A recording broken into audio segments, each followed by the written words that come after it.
দুই বোনের ঝগড়া চলছে দেখুন শুধু। একে তো আমি পা ধরে আনার মতো করে ছাদ থেকে দোকানে নিয়ে এসে বসিয়েছি, ভয়ে বসবে না। জোজো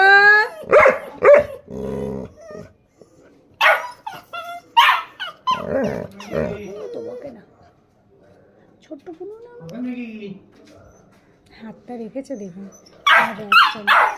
ও চিল্লা ইয়ে সেই জামা কাপড় নিয়ে তাই বলছে, না